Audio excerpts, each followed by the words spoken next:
ஒரு கோயிலை திறந்தால் இந்துக்களுக்கு மகிழ்ச்சி, ஒரு சர்ச் திறந்தால் கிறிஸ்தவர்களுக்கு மகிழ்ச்சி, ஒரு மசூதி திறந்தால் இஸ்லாமியர்களுக்கு மகிழ்ச்சி, ஒரு நூலகம் திறந்தால் புத்திசாலிகள் அனைவருக்கு மகிழ்ச்சி, ஒரு பள்ளிக்கூடம் திறந்தால் அது நம்மை படைத்த கடவுளுக்கே மகிழ்ச்சி என்று சொன்ன தாத்தாவின் புகழ் பாட தமிழ் தேசியத்தின் ஒற்றை நம்பிக்கை தமிழன் என்கின்ற இனமுண்டு, தனியே அவர்க்கொரு குணம் என்று திசைகள் தோறும் முழங்கிக் கொண்டிருக்கக்கூடிய வஞ்சிக்கப்பட்ட தமிழர்களுக்கு வரமாய் வந்த எங்கள் அண்ணன் செந்தமிழன் சீமான் இப்பொழுது உங்கள் முன்னிலையில்.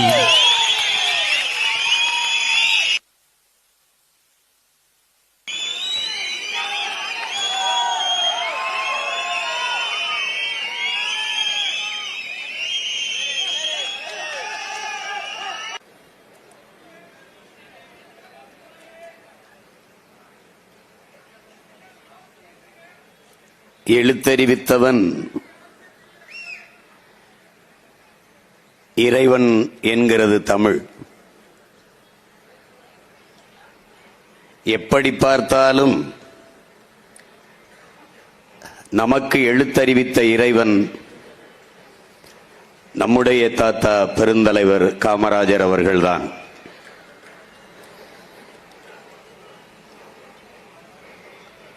அவரால் கல்வி அறிவு பெற்ற பிள்ளைகள்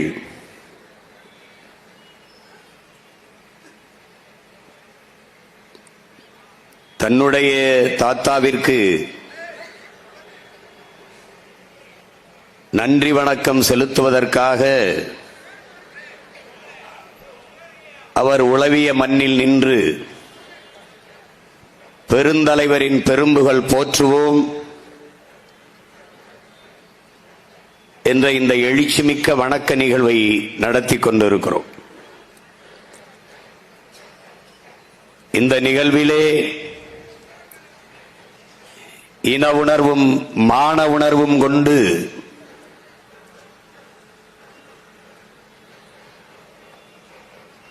உணர்வு எழுச்சியோடு ஒன்று கூடி நிற்கிற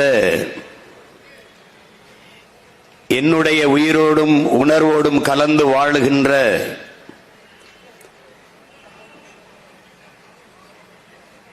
என்னுயிர் சொந்தங்கள் அனைவருக்கும் என் அன்பு வணக்கம்.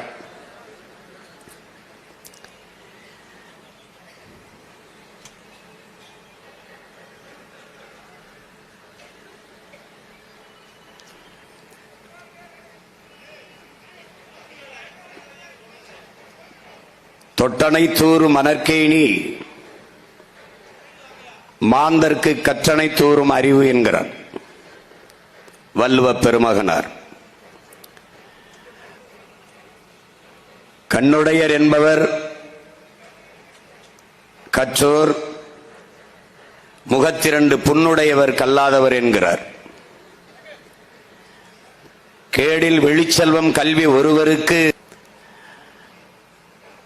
கல்வியின் பெருமையை தமிழ்மறை எடுத்து ஓதுகிறது. கற்றவருக்கு சென்ற இடமெல்லாம் சிறப்பு என்கிறது.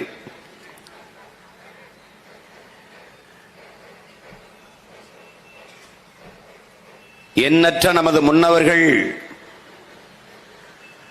கல்வியின் பெருமையை எடுத்து நமக்கு அறிவுறுத்திய போதிலும் முழுமையான கல்வி அறிவு பெற்ற மக்களாக நாம் மாறவில்லை.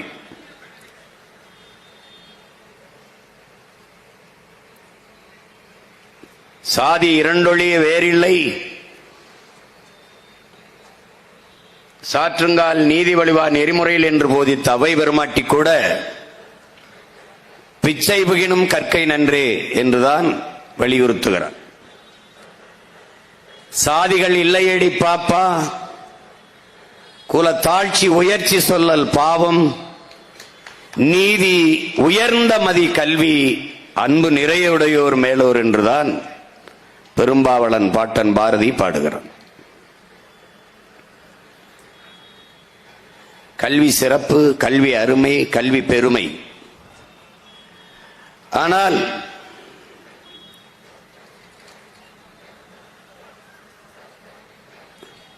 நம்முடைய தாத்தா பெருந்தலைவர் காமராஜ் அவர்கள் வருவதற்கு முன்பு நம் எல்லோருக்கும் கல்வி வந்து சேரவில்லை. கல்வி மறுக்கப்பட்ட சமூகத்தின் மக்களாக நாம் இருந்தோம்.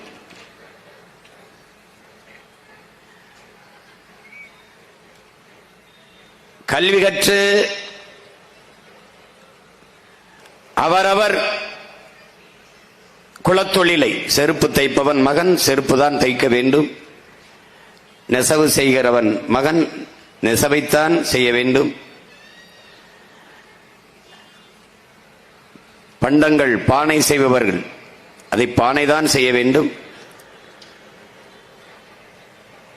இப்படிப்பட்ட முறைதான் இருந்தது. மாறி நாம் கல்வி கற்போமையானால், மாற்று பணிக்கு செல்வோமையானால், அடுத்த பிறப்பில் அடுத்த ஜென்மத்தில் வாயாலே தின்று வாயாலே மலம் கழிக்கும் வௌவால் முகத்தை கொண்ட மைத்ராச ஜோதிகனாக பிறப்போம் என்றுதான் சாஸ்திரங்கள் சபித்தது. நீ அடுத்த ஜென்மத்தில் நாயாக பேயாக, இந்த ஜென்மத்தில் படித்து மனிதனாக என்று படிக்க வைத்தவன் நம்முடைய தாத்தன் காமராஜர் அவர்கள்.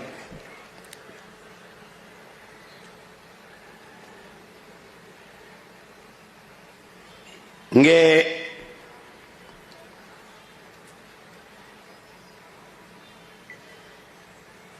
அன்றைக்கு முதல்வராக இருந்த முதறிஞர் ராஜாஜி அவர்கள் நிதி பற்றாக்குறை என்று சொல்லி 6000 பள்ளிக்கூடங்களை மூடிவிட்டார். நம்முடைய தாத்தா முதல்வர் பொறுப்பேற்ற பிறகு 6000 பள்ளிக்கூடங்களையும் திறந்த, அதற்கு மேலே பல ஆயிரக்கணக்கான பள்ளிக்கூடங்களை திறந்தார். இன்று நன்கு கற்ற கல்வி அறிஞர்கள், மேதைகள் எல்லாம் சொல்வது அருகமைவு பள்ளிகள். ஒவ்வொரு ஊருக்கும் ஒவ்வொரு சிற்றூருக்கும் ஒரு தொடக்க பள்ளி, 3 கிலோமீட்டர் தொலைவிற்கு ஒரு உயர்நிலை பள்ளி, 5 கிலோமீட்டர் தொலைவிற்கு ஒரு மேல்நிலை பள்ளி என்றுதான் இன்று இருக்கிற கல்வியில் மேம்பட்ட அறிஞர் பெருமக்கள் வலியுறுத்துகிறார்கள். அதை அன்றே நிறைவேற்றி காட்டிய பேரறிஞர் பெருந்தகை நம்முடைய தாத்தன் காமராஜர் அவர்கள். எல்லா சிற்றூர்களிலும் ஒரு தொடக்க பள்ளியை நிறுவினார். அவர் நிறுவிய தொடக்க பள்ளியில் படித்த பிள்ளைகள் தான் இங்கு ஏராளமாக குடியிருக்கிறோம். ஆனால் இன்று அந்த பள்ளிகளை எல்லாம் மூடிய பெருமக்கள் இவர்கள். அவன் தெருவுக்கு தெரு பள்ளிக்கூடங்களை திறந்து படிக்க வைத்தான். திராவிடர்கள் வந்தார்கள், தெருவுக்கு தெரு மதுக்கடைகளை திறந்து நம்மை குடிக்க வைத்தார்கள். இங்கே காட்டினார்களே, அவன் எண்ணற்ற அணைகளை கட்டினான், ஒரு துணையும் கட்டவில்லை. இவர்கள் ஒரு அணையும் கட்டவில்லை, பல துணைகளை கட்டினார்கள், பல துணைகளை கட்டினார்கள். எவ்வளவு தூரத்தில் இருக்கிறது பாருங்கள். அவருடைய சிந்தனை செயல்பாடும் இவர்களுடைய சிந்தனை செயல்பாடும். பள்ளிக்கூடம் திறந்தாயிட்டு படிக்க ஒரு பிள்ளைகளும் வரலை.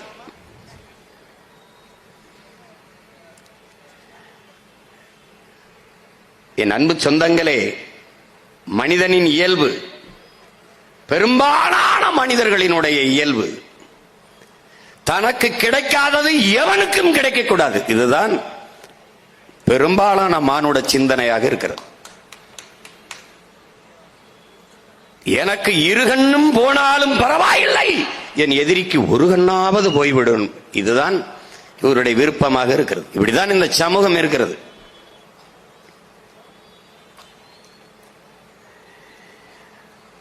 ஆனால் ஒரு தலைவன் வந்தான், தனக்கு கிடைக்கவில்லை என்றாலும் பரவாயில்லை, தன் தேசத்தின் பிள்ளைகளுக்கு கிடைக்க வேண்டும் என்று நினைத்தான். தான் படிக்காத கல்வியை, தனக்கு கிடைக்காத கல்வியை தன் நாட்டு பிள்ளைகள் எல்லோருக்கும் கிடைக்க செய்ய வேண்டும் என்று நினைத்தான்.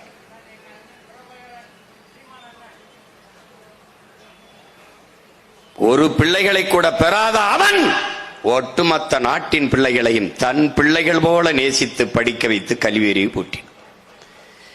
ஒரு நாட்டின் செல்வத்திலே ஆகப்பெரிய செல்வம் அறிவு செல்வம் தான். வளத்திலேயே சிறந்த வளம் அறிவு வளம்தான். அந்த அறிவு வளத்தை பெருக்கிய பெருந்தகை நம்முடைய தாத்தன் காமராஜர் அவர்கள்.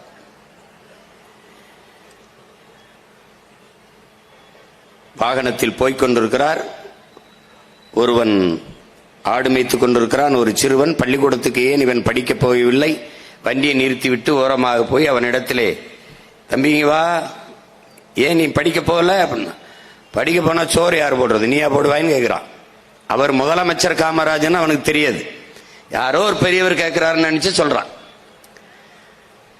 தூக்கி வாரி போடுது. ஆடு மாடு மேய்க்க போனாதான் ஒருவேளை சோறாவது கிடைக்குங்கிறான். அப்ப வறுமை, வயிற்றில் பசி, வயிற்று பசி இருக்கும் போது அறிவு பசியை தேடாது, வந்துடுறாரு. அதுக்கப்புறம் பள்ளிக்கூடத்துக்கு போறாரு. சுதந்திர தினம் கொடியேற்ற போறாரு. நீ வரிசையில் நிக்கிற பிள்ளைல ஒரு பிள்ளை மயங்கி விழுந்துறான். என்னன்னு கேட்கிறாரு. சாப்பிடல. ஏன் சாப்பிடலன்னு, சாப்பாடு இல்ல. அப்ப பசியோடு இருக்கும் போது பிள்ளைகளுக்கு பாடம் நடத்தினால் மண்டையில் ஏறாது. பசி வந்தால் 10ம் பறந்து விடும் என்கிறார் அறிவு மூதாட்டி அவ்வை. மானம், குடிப்பிறப்பு, தானம், தவம், கல்வி, ஒழுக்கம், காமம் எல்லாம், தொழில் முயற்சி எல்லாம் போயிருங்கிறார். 10ம் பறந்து போயிருங்கிறார். அப்ப அந்த பசி வயிற்றில் இருக்கும் போது அறிவு பசியை தேடாது. அப்ப ஒருவேளை உணவளித்தாவது நம் பிள்ளைகளை படிக்க வைத்து விடுவோம். இதுதான் பிச்சை புகினும் கற்கை நன்றே. அப்ப பணம் இல்ல. என் தம்பி சொன்ன மாதிரி 41 கோடி தான். அப்ப காசு இல்ல, என்ன பண்றதுன்னு தெரியல. இருக்கிற கல்வித்துறை அதிகாரிகள்கிட்ட கேட்கிறாரு, என்ன பண்ணலாம் அப்படின்னு.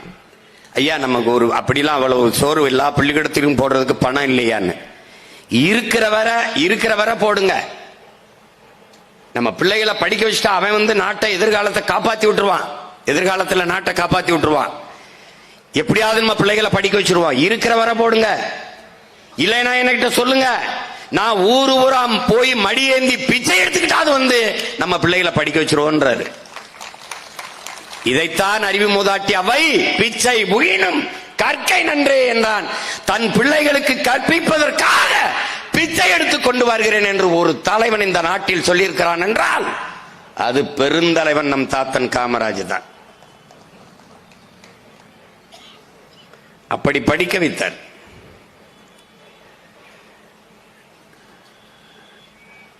அப்போது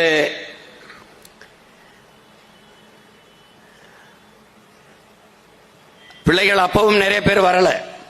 இது காரணம் என்ன? போட்டுக்கிற நல்ல துணிமணி இல்ல.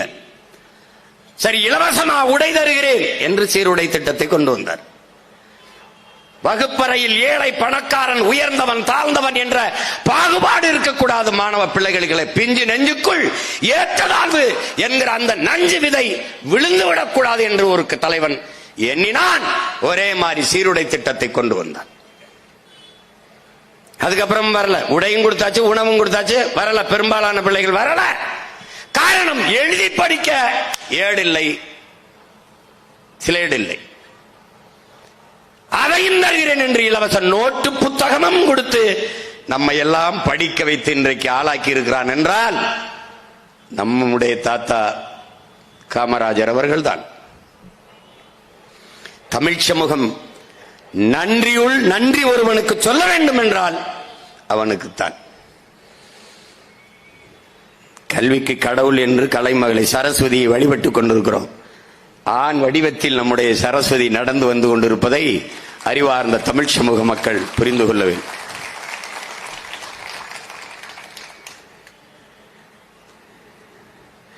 நம்ம படிக்கலைன்னா என்ன, இந்த பயவுல எல்லாம் படிச்சா என்ன, படிக்காம நாசமா போனா நமக்கு என்ன என்றுதான் நினைப்பார்கள். அப்படிதான் நினைப்பார்கள். எந்த நடிகனுடைய மகன் அந்த நடிகனுடைய ரசிகர் மன்றத்தில் இருந்திருக்கான்? யாராவது ஒருத்தன் சொல்றான்? யாராவது சொல்லு. எந்த நடிகனுடைய மகள் அந்த நடிகனுடைய ரசிகர் மன்றத்தில் நின்று கூட்டத்தில் சிக்கி செத்துருக்கான்? யாராவது சொல்ற? என்ன எப்படி இருக்கு? படிக்க வைத்து அறிவார்ந்த ஒரு நாகரிகம் பெற்ற பண்பாடு கொண்ட சமூகமாக மாற்ற வேண்டும் என்று நமது முன்னவர்கள் துடித்தார்கள். இன்னைக்கு எங்க போய் நிக்குது பேரு? காமராஜர் என்பவனுடைய ஆட்சி அல்ல, அவன் பிறந்து வளர்ந்த பெருமை மிக்க தமிழ் தேசிய இனத்தின் ஆழம் சார்ந்த ஆட்சியை நம் உயிர் தலை தாத்தன் நம்முடைய தாத்தா காமராஜர் அவர்கள் தந்தார்கள். தமிழனின் அறம் சார்ந்த ஆட்சியை அவர் செலுத்தினார், இந்த மண்ணிலே நிறுவி காட்டினார். இன்னைக்கு இருப்பது போல ஊழல் லஞ்சம் இல்லை, உண்மை நேர்மை, ஆடம்பரம் இல்லை, எளிமை, தூய்மை, பொது வாழ்க்கையில் தூய்மை. எலும்பும் நரம்பும் ரத்தமும் சதையுள்ள ஒரு மனிதன் 50 ஆண்டுகளுக்கு முன் இந்த நிலத்தில் இப்படி ஒரு உண்மையான நேர்மையான ஒரு மகன் உளறி இருக்கிறான் என்பதை எவனும் நம்ப மாட்டான். இப்படி ஒரு மனுஷன் வாழ்ந்திருக்கான் என்பதை. அரசியலில் புனிதம் என்ற சொல்லுக்கு பொருளாக வாழ்ந்தவன் நமது தாத்தன் காமராஜர் அவர்கள். இன்றைக்கு அரசியல் செய்பவர்களுக்கெல்லாம் புரட்டி புரட்டி படிக்க வேண்டிய அகராதியாக வாழ்ந்தவன் பெருந்தலைவன் காமராஜர் அவர்கள். அவனுக்கு முன்னே மணிமகுடம் வைக்கப்பட்டது. அவன்தான் காளிக்கு தலையை வெட்டி வைத்த கபாலிகனாக காலத்தை முடித்தான் என்கிறார் கவிஞர் மு. மேத்தா அவர்கள். ஒருவருக்கும் பொல்லாது நினைக்காத நெஞ்சன், உரிமையுள்ள ஒவ்வொருவருக்கும் உதவுகிற பண்பாளன்,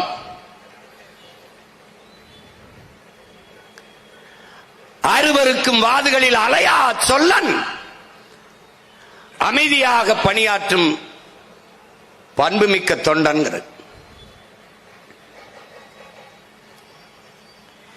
திருவிருக்கும் காந்தி மகான் கொள்கையை தாங்கும் தேசபக்தன், உழைப்பதனால் உயர்ந்த செம்மல், மறுவிருக்கும் ஆசைகளில் மனம் செல்லாமல் மனம் நாடாமல் வாழ்கிற முதலமைச்சர் காமராஜர் வாழ்கவே என்று நம்முடைய தாத்தா நாமக்கல் கவிஞர் ராமலிங்கம் பிள்ளை அவர்கள் பாடுகிறார்கள்.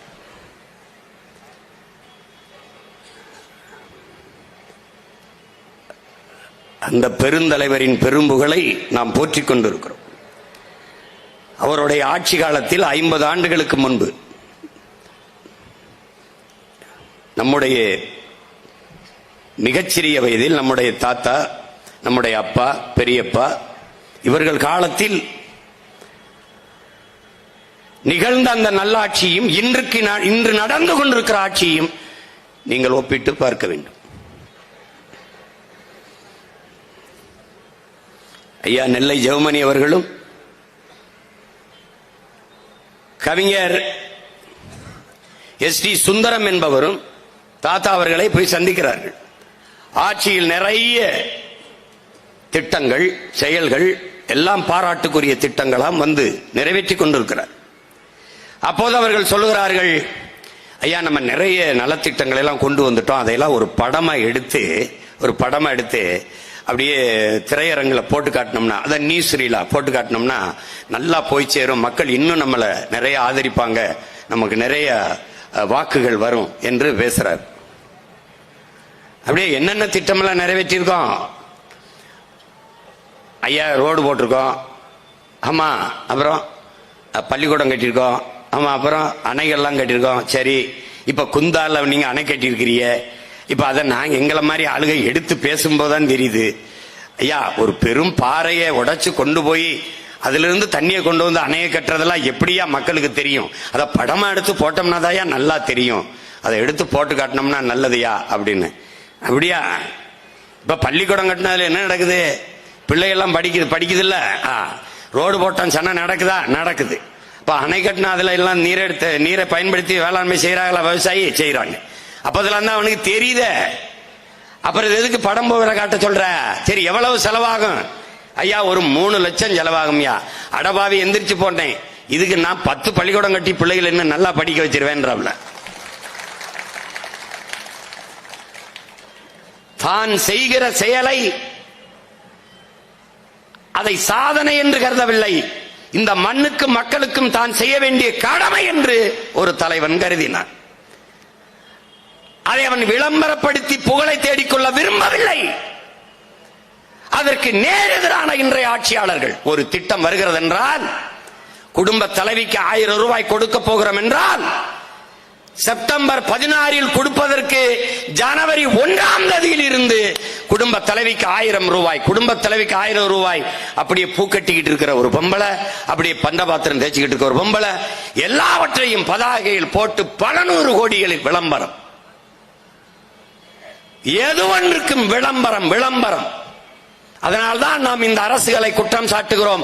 இவர்கள் செய்தி அரசியல், விளம்பர அரசியல் செய்வார்களே ஒழிய செயல் அரசியல், சேவை அரசியல் செய்ய மாட்டார்கள். அவன் விளம்பரத்தை விரும்பவில்லை, ஆடம்பரத்தை விரும்பவில்லை. அதிகாரத்திற்கு வருவதற்கு முன்பே எனக்கு ZY பிரிவு பாதுகாப்பு வேண்டும் என்கிறார்கள். எல்லோருக்கும் இந்த நாட்டில் முதலமைச்சர், எதிர்க்கட்சி தலைவர், எல்லோருக்கும் உயர் பாதுகாப்பு. பாதுகாப்புன்னு ஒரு கூட்டம் இல்லாம சுத்திக்கிட்டு இருக்க ஒரே ஆள் நான் தான், பொருத்தன் இல்ல. ஏன்? நாங்கள் தான் இந்த நாட்டிற்கே பாதுகாப்பு.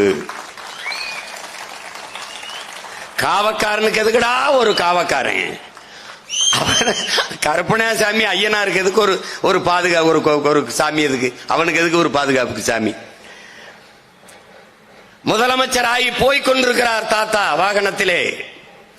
முன்னாடி காவல்துறை வண்டி ஓங்கி ஓங்கி ஓங்கி ஓங்கி என்று கத்திக்கொண்டு போகிறது, சைரன் ஒளியை எழுப்பிக் கொண்டு. இந்த அவனை நிப்பாட்ட சொல்லுன்னே, நிப்பாட்டிட்டு வர்றாரு, இறங்கி போறாரு. நான் என்ன செத்தா போயிட்டேன், முன்னாடி சங்குதிட்டு போற, என்ன பிரச்சனை உனக்கு? ஐயா பாதுகாப்பு. பாகிஸ்தானுக்குள்ள போறேன், சொந்த நாட்டுக்குள்ள போறேன். போப்பா, தெண்ட செலவு, பெட்ரோல் செலவு, போய் வண்டியை போய் ஸ்டேஷன்ல நிறுத்து, போ. இது காமராஜர். இன்றைக்கு முதலமைச்சரோ அமைச்சரோ வீட்டை விட்டு கிளம்புகிறார் என்றால் 3 மணி நேரத்திற்கு முன்பு சாலையை மறித்து விடுவார். வழி நெடுக இருபக்கமும் காவலர்கள். அவனுக்கு எந்த கழிவறை வசதி, ஒரு இல வசதி இருக்காது. வெயிலோ மழையோ அவன் நின்றுகிட்டே இருக்கணும். அப்படி என்னதான்டா புடுங்குனீங்கன்னா ஒண்ணும் கிடையாது.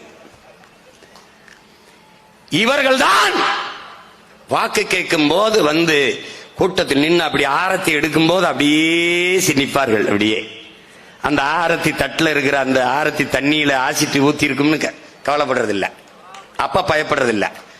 அப்படியே போய் கும்பிடுறது, அம்மா அம்மா அப்படின்னா. அப்ப கத்திய வச்சு ஒருத்தர் இடுப்புல குச்சிடுவான்னு பயப்படுறது இல்ல, அப்பெல்லாம் பயப்படுறது இல்ல. அதிகாரத்துக்கு வந்த பிறகு பயப்படுறது. ஏன்னா அங்க சொன்ன எதையும் இங்க வந்து செய்யறது இல்ல. அதனால ஏதாவது பண்ணிடுவானோ, யாராவது பண்ணிடுவானோன்னு பயப்படுறது. ஆனால் அந்த தலைவன் வெற்று வாக்குறுதிகளை கொடுப்பதில்லை, கொடுத்த வாக்குறுதியை நிறைவேற்றாமல் போனதில்லை. அதனால அவனுக்கு பயம் இல்லை, அவன் பேரப்பிள்ளைகள் எங்களுக்கும் பயம் இல்லை. நாங்கள் அரசியல் செய்ய வந்தது அந்நியர்களுக்கு அல்ல, என் ஆத்தாளப்பன், என் மாமன் மச்சன், என் பிள்ளைகளுக்கு, எங்கள் சொந்தங்களுக்கு.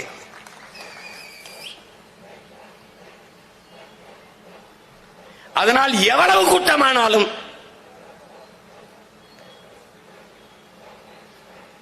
நீ பாரு, அக்டோபர் 30 நான் தெய்வ திருமகன் தாத்தா முத்துராமலிங்கத்திற்கு வணக்கம் செலுத்த வருவேன். காவலர்கள் குறுக்க மறிப்பாங்க. ஐயா எல்லாம் ஒழுங்கு பண்ணியாச்சு, ஐயா ஒழுங்கு பண்ணியாச்சு, சர சர சர சரன்னு போயிட்டு மாலையை போட்டு வணக்கம் செலுத்த வேண்டியதாயான்பாங்க. சரி போங்கம்மா. கொஞ்ச தூரம் போனவனா ஆளை காணாம போயிருவாங்க. நல்ல கூட்டம் எங்க இருக்கும், அன்னை என்னை விட்டு போயிருவாங்க. சரி கூட்டத்துக்குள்ள உள்ள தள்ளி விட்டு போயிருவாங்க. அப்புறம் கூட்டமும் நாங்களும் தான்.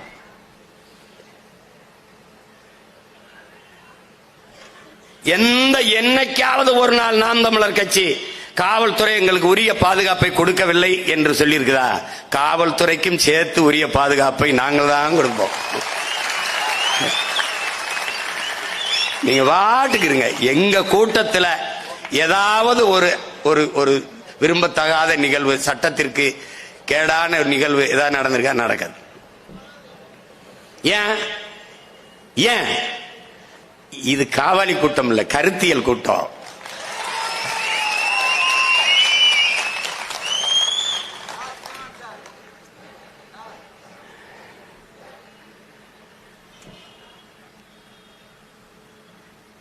இவர்கள் 100 ரூபாய் கொடுத்து விட்டு 1000 ரூபாய்க்கு விளம்பரம் செய்து கொள்வார்கள்.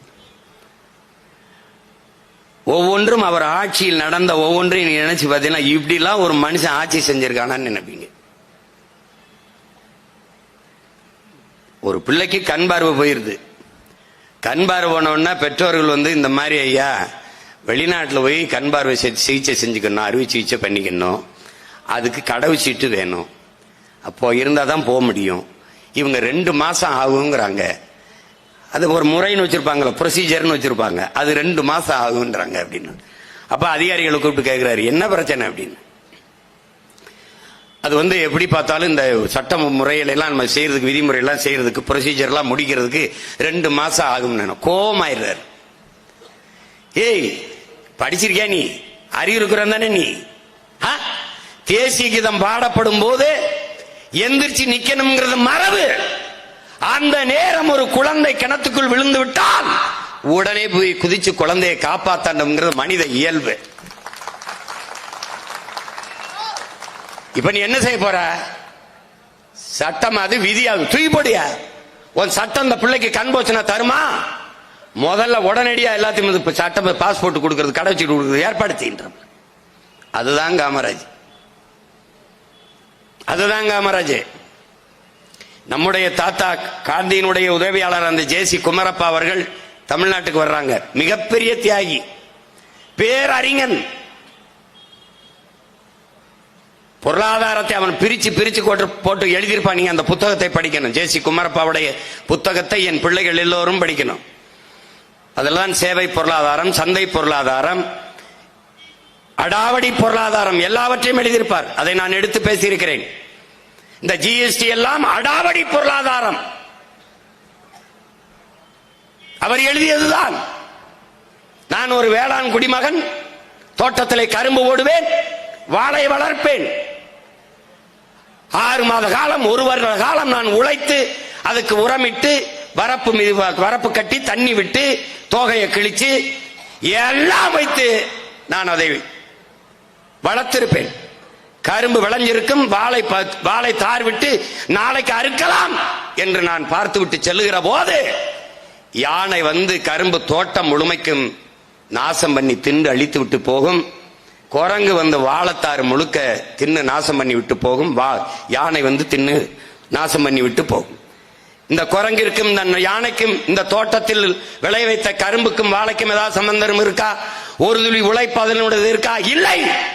ஆனால் பயனை மொத்தத்தையும் அது அனுபவித்துக் கொண்டு போகும். இதுதான் அடாவடி பொருளாதாரத்துக்கு எடுத்துக்காட்டு. அதுபோல கடை என்னது, முதலீடு என்னது, உழைப்பு என்னது, அதில் வர வேண்டிய லாபம், கிடைக்க வேண்டிய லாபம் எனக்கு வர வேண்டியது. ஆனால் 18 விழுக்காடு 20 விழுக்காடு வரி என்று எடுத்துக்கொண்டு போவது, இதுதான் அடாவடி பொருளாதாரம் என்று அன்றைக்கு எழுதியவன் நம்முடைய தாத்தன் ஜே.சி. குமரப்பா அவர்கள். அவர் இந்த தமிழ்நாட்டிற்கு வரும்போது தாத்தா முதலமைச்சர் பெரிய வரவேற்பு கொடுக்க வேண்டும் என்று விரும்புகிறார். ஆனால் அந்த அதிகாரிகள் இல்ல, ப்ரொசீஜர், அது பிரசிடென்ஸ் இல்ல, அதுக்கு அந்த மாதிரி விதி இல்ல, முறை இல்ல, இதுக்கு முன்னாடி இப்படி நடந்ததில்லை. ஏனால் அவர் எந்த அமைச்சரா இருந்ததில்லை, பாராளுமன்ற உறுப்பினரா இருந்ததில்லை, சட்டமன்ற உறுப்பினரா இருந்ததில்லை, அதனால அவருக்கு கொடுக்க முடியாது என்று சொல்கிறார்கள். இவர் சொல்றாரு, அவன் அந்த பதவியெல்லாம் விட மேலானவன், விடுதலைக்காக போராடிய தியாகி, அவன் போராடியதால் தான் நீ அதிகாரியாக நின்று என் முன்னாடி பேசிக் கொண்டிருக்கிறாய் என்கிறார். அவன் உழைப்பினால் வந்த சுதந்திரத்தில் தான் நீ இன்றைக்கு இந்த பதவியில் நின்று என் முன்னாடி பேசிக் கொண்டிருக்கிறாய்.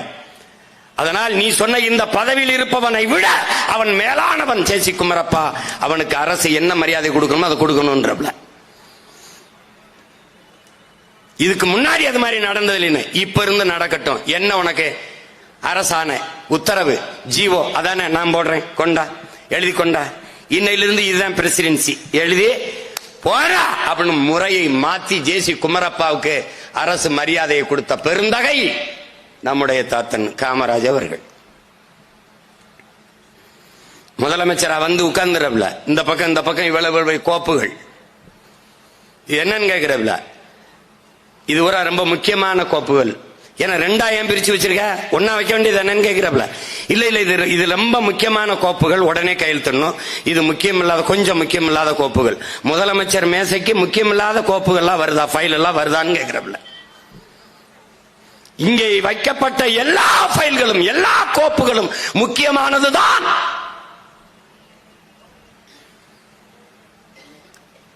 அதுல எல்லாத்திலும் எது முக்கியமோ அதுல முதல்ல படிச்சு கையெழுத்து போட்டணும். எல்லாத்திலும் கையெழுத்து போடணும். அதான் காமராஜ். அவன் எப்படிப்பட்ட தலைவன் நினைக்கிறேன் நீ?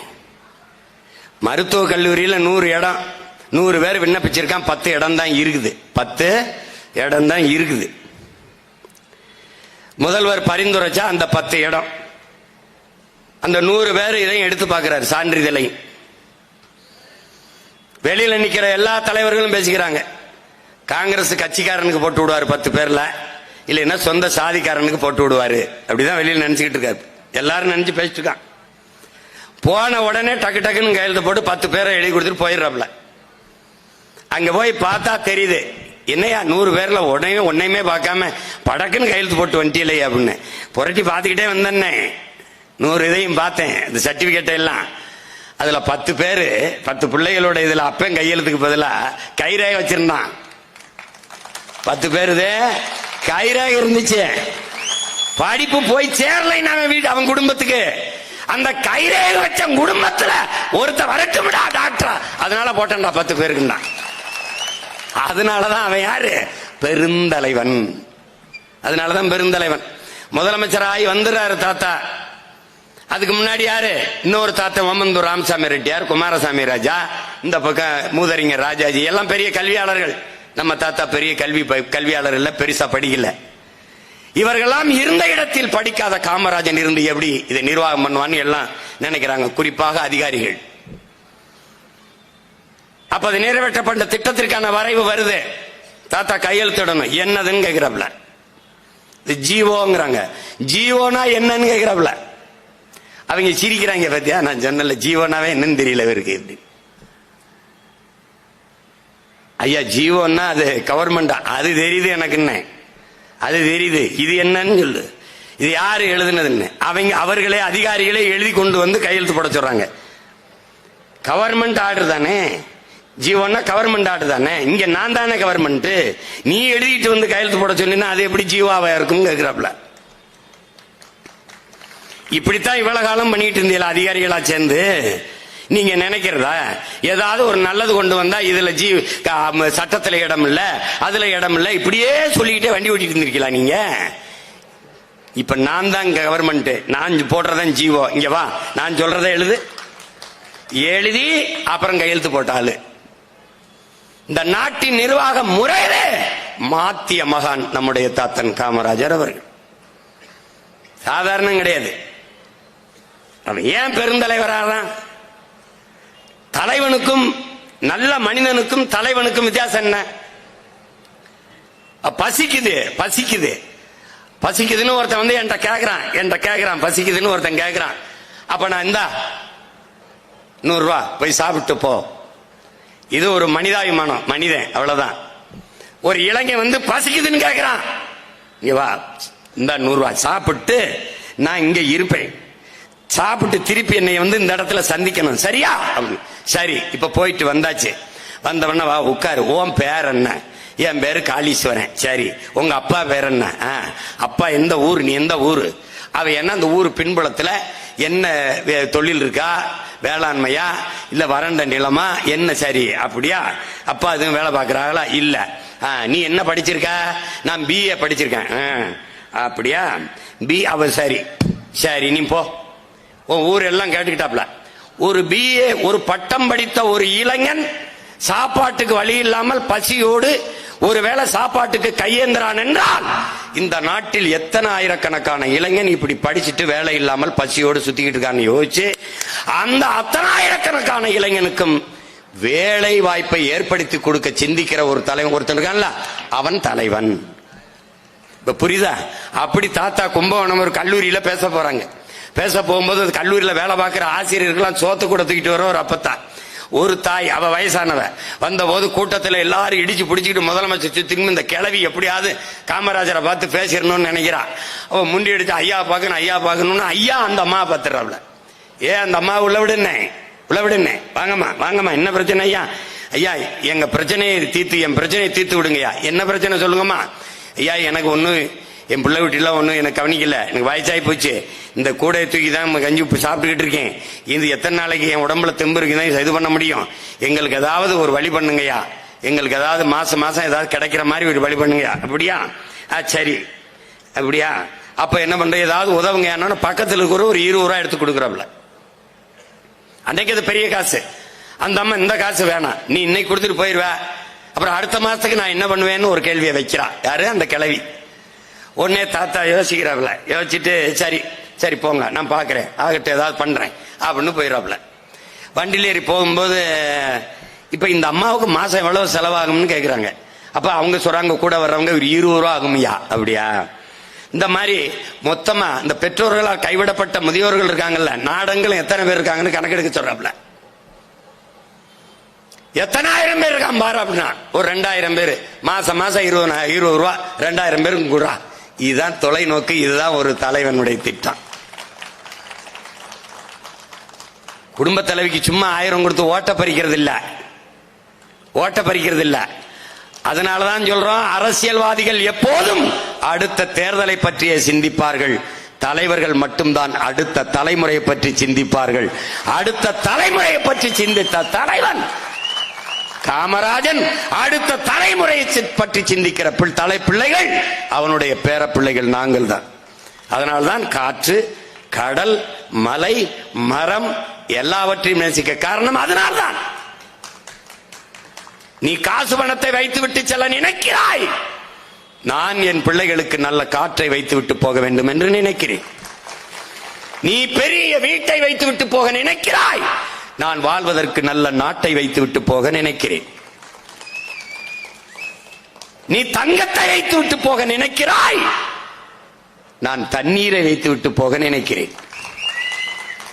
நீ சொத்தை சேர்த்து வைத்து விட்டு போக நினைக்கிறாய், நான் நஞ்சில்லாத நல்ல சோத்தை வைத்து விட்டு போக வேண்டும் என்று நினைக்கிறேன். அந்த படத்தை பார்த்தியா? தாத்தன் சோறு ஊட்டினான், அவனுக்கு ஒரு பேரன் சோறு ஊட்டுகிறான். அந்த பேரன் இந்த பேரன் தான். போட்டியே அவனுக்கு எனக்கும் தான். ஒரு காலத்தில் அவன் தாத்தன், சீமானுடைய தாத்தன் காமராஜர் நல்லாட்சி கொடுத்தானா, அவன் பேரன் சீமான் நல்லாட்சி கொடுத்தானா. இதுதான் போட்டி. இவங்க ஆட்சி செய்ய கிடையாது, இவர்கள் செய்வது ஆட்சி அல்ல. அதை பேசி நம் நேரத்தையும் காலத்தையும் வீணடிக்க வேண்டிய தேவையும் இல்லை. திமுக ஒளிக அல்ல, அதிமுக ஒளிக அல்ல, நாம் தமிழர் கட்சி வெல்க வாழ்க, அதான் நம்முடைய கோட்பாடு. நேர்மறை சிந்தனை எப்போதும் 2 மடங்கு ஆற்றலை பெருக்கிக் கொடுக்கும். இந்தி ஒளிக அல்ல எங்கள் கோட்பாடு, தமிழ் வாழ்க அதான் எங்கள் கோட்பாடு. எதிரி தோற்க வேண்டும் என்பதல்ல எங்கள் இலக்கு, நாங்கள் வெல்ல வேண்டும் அதுதான் எங்கள் இலக்கு.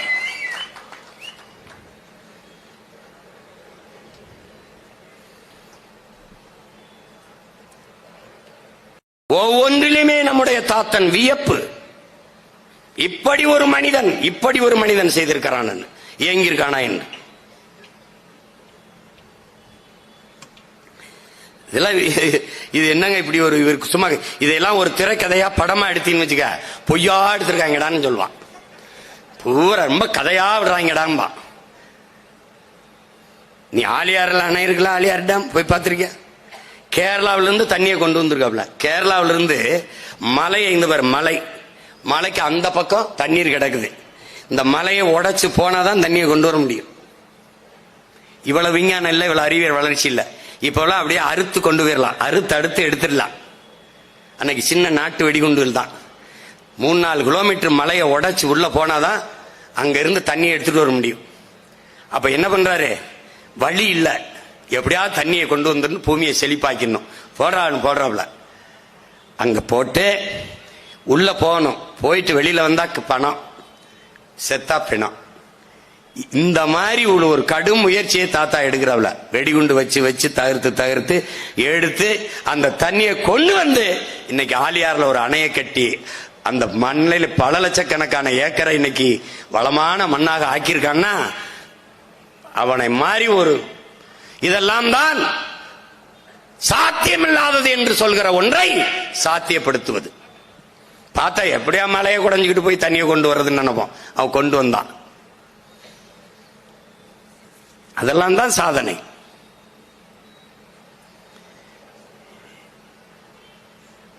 ஊட்டியில போய் படம் எடுத்துக்கிட்டு இருக்கேன். இதுவரை யாரும் போய் படம் எடுக்காத இடத்துக்கு கூட்டி போங்கிற ஓட்டுநர மலை உச்சியில கொண்டு போய் இங்க நிறுத்திருக்காவில நின்று பேசிக்கும் போது இங்க வரைக்கும் ரோடு ஓட்டது யாருன்னு கேட்டேன். காமராஜதான் கலங்கி அழுதுட்டேன். அவன் பண்ண சாதனை யாரும் கிடையாது. இனியவளை கதை வசனம் எழுதுறதுக்கு வைகை அணையில வந்து உட்கார்ந்து இருந்தேன். அங்க காவலரா ஒரு ஐயா இருந்தாரு. அவர் சின்ன பிள்ளையா இருக்கும்போது அவர் அப்பா அங்க இருந்திருக்காரு. தாத்தா அணைய கட்டிருக்காரு. அவரே நின்னு கட்டிருக்காப்ல. அந்த ஒரு மேஸ்திரி சித்தாலோட பேச அங்க பாரு பேசிருக்கா. ஏய் வாயடிக்காத வேலையை பாரு என்று ஒரு மேஸ்திரி போல நின்னு வேலையை பார்த்து அந்த அணையை கட்டிருக்காப்ல. அந்த அணைக்கு ஒதுக்கின பட்ஜெட் போக மீதி இருந்த பணத்தில் இன்னொரு இடத்தில் அணையை கட்டுவோம் என்று கட்ட தொடங்கினார். ஆட்சி முடிஞ்சிட்டது, அதோட நின்றுச்சு.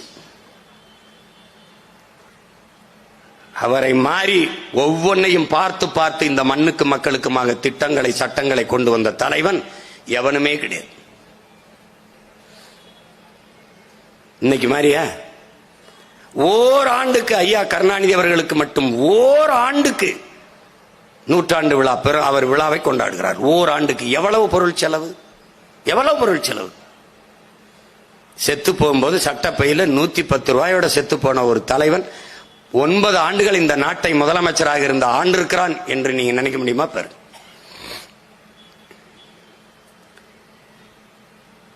ஐயா முன்னாள் காங்கிரஸ் கமிட்டியின் தலைவராக அந்த கிருஷ்ணசாமி நாயுடு வந்து நம்முடைய பாட்டியை இதே விருதுநகர்ல வந்து சந்திக்கிறாங்க. வீட்டில் சந்திக்கும் போது எப்ப நான் என்ன ஒரு ஒண்டி கெட்ட இங்க கிடக்கிறேன், அங்கே போய் என்னை சென்னையில் அவனோட மദ്രാസിல் அவனோட வச்சுக்கிற கூடாதா, நான் பாட்டுக்கு ஒரு ஓரத்தில் கிடப்பேன்லன்னு சொல்லி நம்ம பாட்டி சொல்ல உடனே இவர் போய் நம்ம தாத்தாட்ட சொல்றார். அது சரிதான், அவளுக்கு இருக்கும்ல என் கூட இருக்கும்னு ஆசையில நானும் ஒரு கல்யாணம் காட்சி பண்ணிக்கல, அவ கூட இருக்குன்னு ஆசைப்படும் தான் ஆத்தா.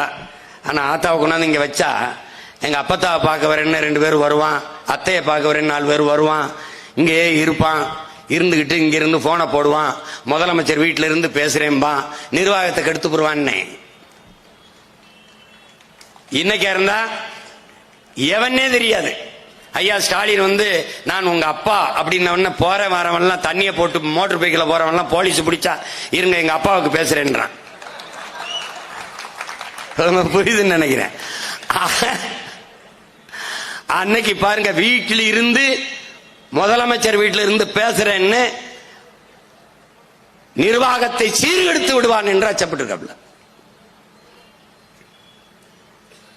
அப்படியெல்லாம் ஒரு தலைவனை நீங்க பார்க்க முடியாது. ஒவ்வொன்றும் வியப்பா இருக்கும். எப்படா இவர் இப்படி யோசிச்சார் அப்படின்ட்டு.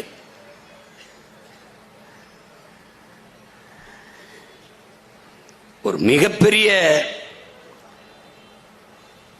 படிப்புங்கிறது நீங்க என்ன படிக்கல படிச்சவன் என்ன பண்ணா, படிச்சவன்லாம் என்ன பண்ணான் சொல்லு. படிப்பறிவையும் விட பட்டறிவே மேலானது என்பதை தன் வாழ்நாளில் நிரூபித்து காட்டிய பெருந்தகை நம்முடைய தாத்தன் காமராஜர் அவர்கள். கல்விக்கும் அறிவுக்கும் சம்பந்தமில்லை என்பதை தன் வாழ்நாளில் எல்லோருக்கும் உணர்த்தியவன் நம்முடைய தாத்தன் காமராஜர் அவர்கள். கல்விக்கு அறிவுக்கும் ஒன்றும் சம்பந்தம் இல்லை. நீ மதிப்பெண்ணை வைத்து மனித அறிவை மதிப்பிடுகிற கல்வி முறையில் இருக்கிறாய், அது அல்ல. கலப்பை கண்டுபிடித்தவன் விஞ்ஞானி, தூண்டி முள் கண்டுபிடித்தவன் அறிஞன், மண்வெட்டி கண்டுபிடித்தவன் விஞ்ஞானி, ஆடிப்பத்தம் தேடி விதை என்பவன் பட்டறிவாளன், அவன் படிப்பறிவாளன் இல்லை. அகல உழுவதை விட ஆழ உழுவது மேல் என்று போதித்தவன் பட்டறிவாளன், படிப்பறிவாளன் இல்லை. அதனால இதை படிக்கல அவரு அப்படின்னு இல்ல. மானுடனை நேசிக்க அறிவு தேவை, கல்வி தேவையில்லை. கல்வி தேவையில்லைங்க. அதான் இங்க இருக்கிற சிக்கல். இவங்க எல்லாம் படிச்சு வந்தாண்டா அதிகமா ஊழல், லஞ்சம், கொலை, கொள்ளை எல்லாம் செஞ்சு கேவலப்படுத்திருக்காங்க நாட்டை. படிச்சவன்லாம் பாரு, எம்எஸ்சி MBA படிச்சவன்லாம் டாஸ்மாக் கடையில சரக்கு ஊத்தி கொடுத்துக்கிட்டு இருக்காண்டா. என்ன வேலை இல்லை, வேலை இல்லை. எத்தனை தொழிற்சாலைகளை கொண்டு வந்து எவ்வளவு பேருக்கு வேலை வாய்ப்பை பெருக்கி இருக்கிறார். அத்தனை தொழிற்சாலைகளையும் மூடினார்கள் இவர்கள். ஒரு சர்க்கரை ஆலை கூட இன்னைக்கு கிடையாது. நீங்கள் இந்த ஆவணப்படத்தில் பார்த்த எந்த தொழிற்சாலையும் இன்னைக்கு இல்லை, எல்லாத்தையும் மூடிட்டான்.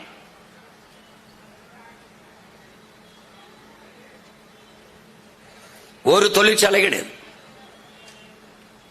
இவன் கொண்டு வரதெல்லாம் வெறும் நச்ச ஆலைகள். சிப்காடும்பா, அது யார் அந்த முதலாளி? அந்த தொழிற்சாலைக்குள்ள என்ன தயாரிக்கப்படுது? என் தம்பி சொன்னா பாருங்க, ஹரியானா மாநிலம் பிரிக்கப்படும் போது சண்டிகார்ல இந்த தொழிற்சாலை அங்க வரணும்னா என் மக்களுக்கு நீ வேலை வாய்ப்பை கொடுங்கிறான். இன்னொரு மாநிலத்தில், ஆனால் உன் சொந்த மாநிலத்தில் உன் நிலத்தின் மக்களுக்கு வேலை வாய்ப்பை உறுதி செய்ய முடியுதா உன்னால? இல்லை.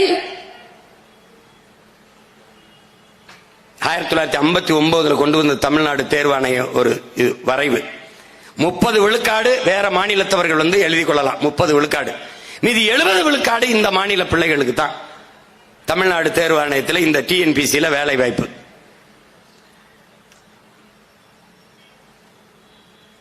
அது 2017 வரைக்கும் அது இருக்குது.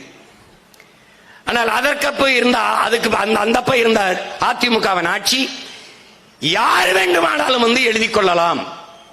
தமிழ்நாடு தேர்வாணையத்தில் தமிழ்நாட்டின் வேலை வாய்ப்புல எந்த மாநில இந்தியாவில் யார் வேணாலும் வந்து எழுதி கொள்ளலாம்ங்கிற ஒரு வரைவை கொண்டு வருது.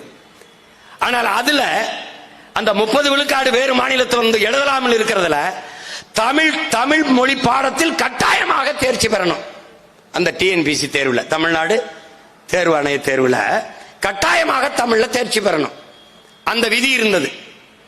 அந்த விதியை இவர்கள் தூக்குகிறார்கள். யார் வேணாலும் வந்து எழுதி தேர்ச்சி பெற்று தமிழ்நாட்டு வேலை வாய்ப்பை பெறலாம். வேலை வாய்ப்பை பெற்று 2 ஆண்டுகள் கழித்து நீங்கள் தமிழ் கற்றுக்கொள்ளலாம் என்ற சட்டத்தை கொண்டு வர்றாங்க. வேலை கிடைத்து விட்டால் எவனாவது தமிழ் படிப்பானா என்று அறிவார்ந்த எனது தம்பி தங்கைகள், என் அருமை பெற்றோர்கள் கேள்வி எழுப்பி பார்க்கணும். அந்த இருந்த ஒரு வாய்ப்பையும் தாரை வார்த்து கொடுத்து விட்டார்கள். ஏற்கனவே வட இந்தியன் வந்து எல்லா வேலைகளிலும் அவன் உட்புகுந்து நம் வேலை வாய்ப்பை பறித்துக் கொண்டிருக்கும் போது குறைந்த கூலி என்று எல்லோரும் அவர்களை வேலைக்கு அமர்த்தி கொண்டிருக்கிற போது இந்த வாய்ப்பையும் பறிகொடுத்து விட்டார்கள். அதனால் 3937 வாய்ப்பே இருக்கிற தமிழ்நாடு தேர்வாணைய தேர்விலே 15,52,000 பேர் தேர்வு எழுதுறான். எது 3000 வேலைக்கு. அப்ப எவ்வளவு பேர் வேலை இல்லாம வெளியில் நிக்கிறான் பாரு.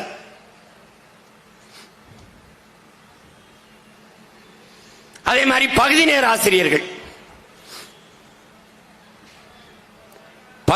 ஆசிரியர்கள் பணி நிரந்தரத்திற்காக காத்திருக்கிறார்கள். இன்றைக்கு பணி நிரந்தரம் செய்யப்பட்டவர்களுக்கு 10,000 - 20,000 தீபாவளிக்கு போனஸ். ஆனால் பகுதி நேர ஆசிரியர்களுக்கு ஒன்றும் இல்லை. அவருடைய வருத்தம் என்ன? பல ஆண்டுகளாக பகுதி நேரம் வேலை செய்கிறோம், சம வேலை, அப்ப சம ஊதியம், பணி நிரந்தரம் தா என்று போராடுகிறார்கள்.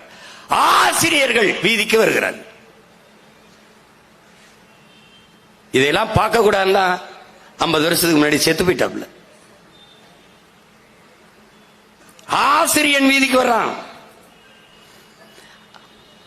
நம்மை பெற்ற தாய் தந்தையர் உயிர் கருவறையிலே 10 மாசம் தான் தாய் சுமக்கிறார். ஆனால் அறிவு கருவறையாக பள்ளி கல்லூரியிலே 15 ஆண்டுகள் 20 ஆண்டுகள் நம்முடைய ஆசிரியர் பெருமக்கள் நம்மளை அறிவு கருவறையிலே சுமக்கிறார்கள். பெற்றவர்கள் நமக்கு இந்த உலகத்தை காட்டுகிறார்கள். இது உலகம், இது சித்தப்பா, இது பெரியப்பா, இது தாத்தா, மாமா என்று உறவை காட்டுகிறார்கள், உலகை காட்டுகிறார்கள். ஆனால் ஆசிரியர் பெருமக்கள் தான் உலகத்துக்கே நம்மை காட்டுகிறார்கள். இவன் சாக்ரட்டிஸ், இவன் அலெக்சாண்டர், இவன் அரிஸ்டாட்டில், இவன் புத்தன், இவன் பூலே என்று அவர்கள் தான் காட்டுகிறார்கள். இவன் மார்க்ஸ், இவன் லெனின், இவன் எங்கர்சால், இவன் அரிஸ்டாட்டில் என்று அவர்கள் தான் உலகத்துக்கு காட்டுகிறார்கள். இவன் சீமான் என்று இந்த உலகத்திற்கு காட்டியது எனக்கு அறிவு புகுட்ட எண்ணிய ஆசிரியர் பெருமக்கள் தான்.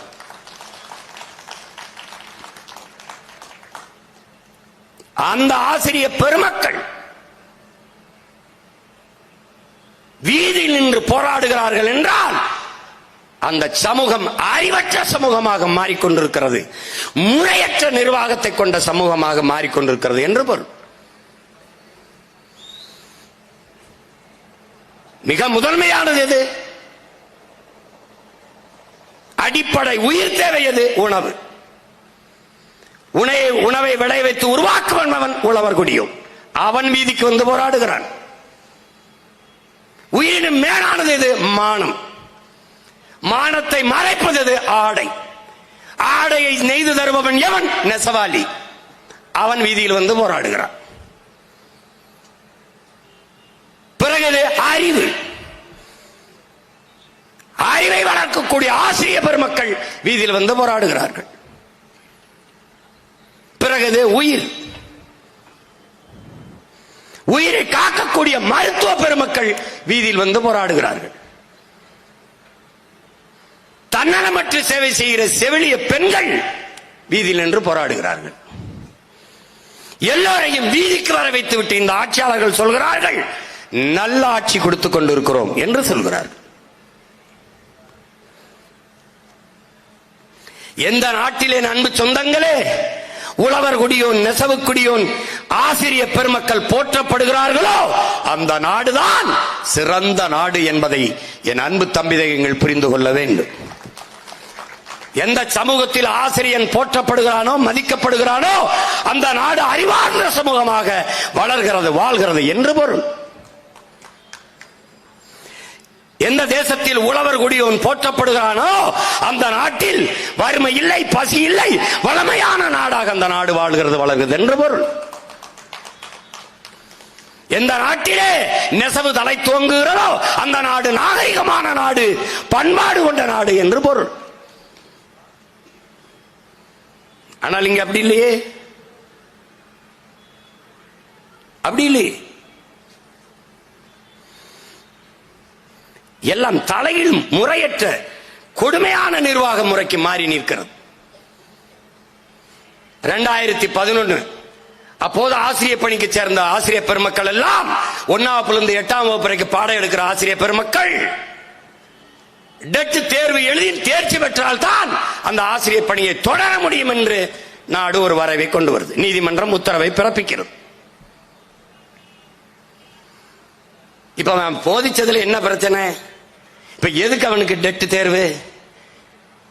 2 ஆண்டுகளில் டெட் தேர்வு எழுதி தேர்ச்சி பெறவில்லை என்றால் வேலை விட்டு வெளியே செல்ல வேண்டும், பணி நீக்கம் செய்யப்படுவீர்கள் என்று ஒரு திட்டத்தை கொண்டு வருது.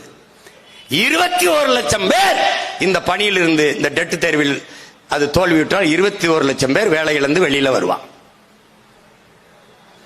நீ பாரு, இப்ப நீட், உன்கிட்ட கேள்வி கேட்கிறேன் பாரு. இப்ப நீட்னு ஒரு தேர்வு, மருத்துவம் படிக்கிறதுக்கு நீட். இந்த நீட் தேர்வை நடத்துகிறவன் யார்?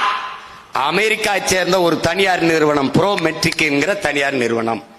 எல்லாம் படித்த பிள்ளைகள் கவனிச்சுக்கிறேன். இந்திய நாட்டில் சிறந்த மருத்துவ மாணவர்களை உருவாக்க வேண்டும் என்று அமெரிக்காவில் இருக்கிற தனியார் முதலாளிக்கு என்ன நேர்த்திக்கடன், என்ன வேண்டுதல்?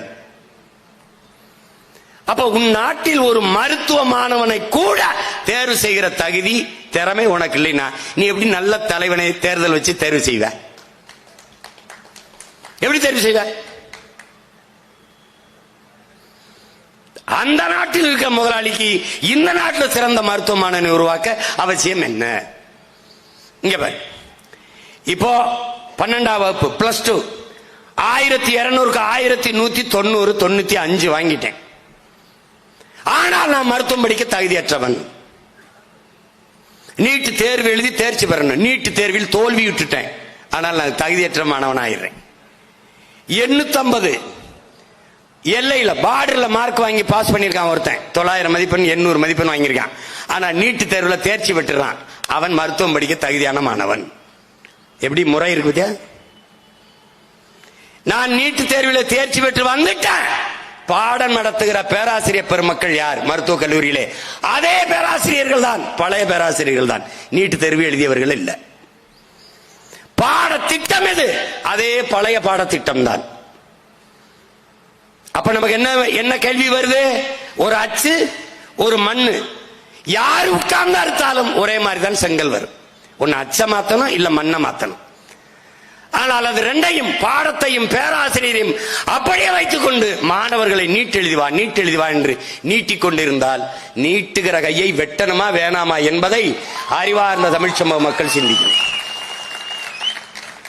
இப்ப நீ என்ன செய்வ? இந்திய மெடிக்கல் கவுன்சில் என்னை ரெகக்னைஸ் பண்ண வேணாம், அங்கீகரிக்க வேணாம், போயிட்டு இரு. அவ்வளவுதானே?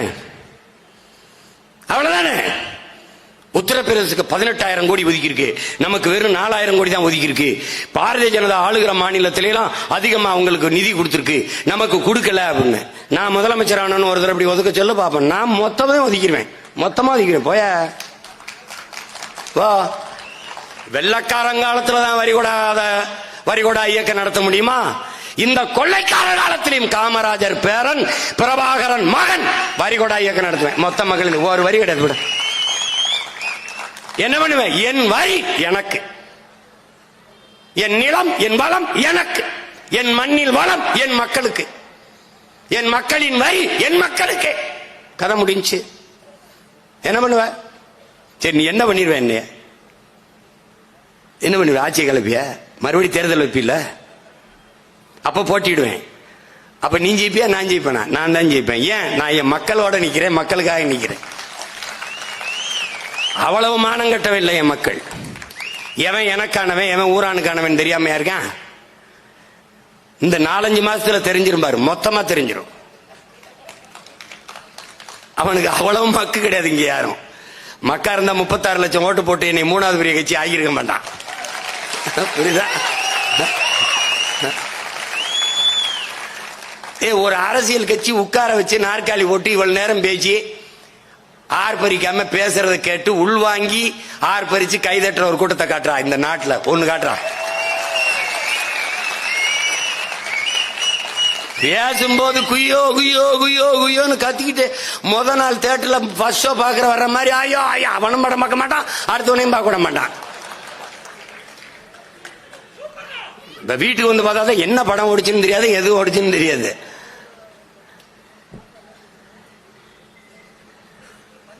இது போலதான் இந்த நீட்டு தேர்வு போலதான். நீட்டு எழுதும் போது நீ என் அன்பை உடன் பிறந்தவனே என் தம்பி தங்கையிலே கவனிச்சுக்கிறங்க, எந்த மாநிலத்திலும் இவ்வளவு நெருக்கடிகள் கிடையாது. துப்பட்டாவை கலட்டு, முடியை அவுத்து விடு, தோடை எடு, மூக்குத்தி எடு, உள்ளாடையை கலட்டு, இந்த சித்திரவதைகள் இந்தியாவில் எந்த மாநிலத்திலும் இல்லை. நல்லா கவனிச்சுக்க. என் நிலத்தில் மட்டும்தான் மூக்குத்திய கலட்டு பிட்ட கொண்டு போயிருவாங்கிறான். இதான் அறிவார்ந்த எவனாவது சண்டை போட்டு, இந்த மூக்குத்தியில பிட்ட கொண்டு போயிட முடியாண்டா, இந்த தோடுல கொண்டு போயிட முடியும் என்னடா, இந்த தலை மைத்துக்குள்ள கொண்டு போயிட, இந்த மைத்து பிட்ட கொண்டு போய் எழுதிட முடியும் ஏண்டா, அது கொண்டு போயிட முடியும். இந்த மூக்குத்திகளை பிட்ட கொண்டு போயிட முடியும் நம்ம சொல்லுகிறது இந்த நாடு. ஆனால் இவ்வளவு பெரிய ஓட்டு பெட்டிக்குள்ள, வாக்கு எந்திரத்துக்குள்ளே ஓட்டம் செய்ய முடியாது நம்பு என்று சொல்லுங்க. எங்களை எல்லாம் சும்மா போய் நினைச்சுட்டு சுத்திட்டு நீ என்ன? இந்த ராகுல் காந்தி சகோதரர் 70 லட்சம் ஓட்டை ஏமாத்திட்டான், 60 லட்சம் ஓட்டை ஏமாத்திட்டான். நான் அப்படியே போராட்டம் பண்றாப்ல. ஏய், இந்த ஓட்டுப்படியை தூக்கி போடுறான்னு சொல்லுப்பா. இந்த பெட்டி இருக்கிற வரை இதை பண்ண முடியும். அது அருமை சகோதரர் ராகுல் காந்திக்கும் தெரியும், ஐயா மோடிக்கும் தெரியும், நாட்டை ஆளுகிற எல்லாருக்கும் தெரியும். ஏனென்றால் உலகத்திலேயே இந்த வாக்கு எந்திரத்தை வச்சிருக்கிற 2 நாடு நைஜீரியா, ஒன்னு இந்தியா. இதுக்கு முன்னாடி பங்களாதேஷ் இருந்துச்சு, தூக்கி போட்டுருச்சு. இந்த 2 நாடும் ஊழலில் பெருத்த நாடுகள், எல்லாம் வாக்கு சீட்ல தான் வச்சிருக்கான். இந்தியாவுக்கு இந்த வாக்கு எந்திரத்தை தயாரித்து கொடுக்கிற ஜப்பான் மைக்ரோ எலக்ட்ரானிக் சிப்புங்கிற அந்த நிறுவனம், அவன் ஜப்பானோட, அவனே வாக்கு சீட்டு தான். ஐயா சுப்பிரமணிய சாமி கொடுத்த பேட்டி இருக்கு. ஜப்பான்காரன் கேட்டேன், நீ ஏன் இந்த ஓட்டு பெட்டியை பயன்படுத்துறது இல்ல அப்படின்னு. ஆர் யூ மேட் அப்படின்னு கேட்டாரா. நீ என்ன பைத்தியமாடா என்ன இந்த கேள்வி கேட்கிறேன். அப்படின்னா என்ன அர்த்தம்? நாம எல்லாம் பைத்தியக்கார பயலுகன்னு அர்த்தம். அதை சொல்ல அவருக்கு துணிவு இருக்கா? இந்த வாக்கு எந்திரம் வேண்டாம் என்று அவருக்கு சொல்ல துணிவு இருக்கா? இதில் ஒன்றும் செய்ய முடியாது. என் தங்கச்சி மூக்குத்திக்குள்ள தோடுல விட்டு கொண்டு போயிருவாங்கிறான். நீ நம்பிட்டு இருக்க. அன்னைக்கே அந்த தேர்வக அரங்கத்தை முற்றுகையிட்டு அடிச்சு விரட்டினோம்னு வச்சுக்க, தொலைச்சிருக்கணும். வட இந்தியாவில் மேலாளர் சூப்பர்வைசர் வெளியில் நிக்கிறான். இவன் புத்தகத்தை பார்த்து எழுதிக்கிட்டு இருக்கான். எழுதியிருக்கான் பாரு, பாரு எழுதியிருக்கான்.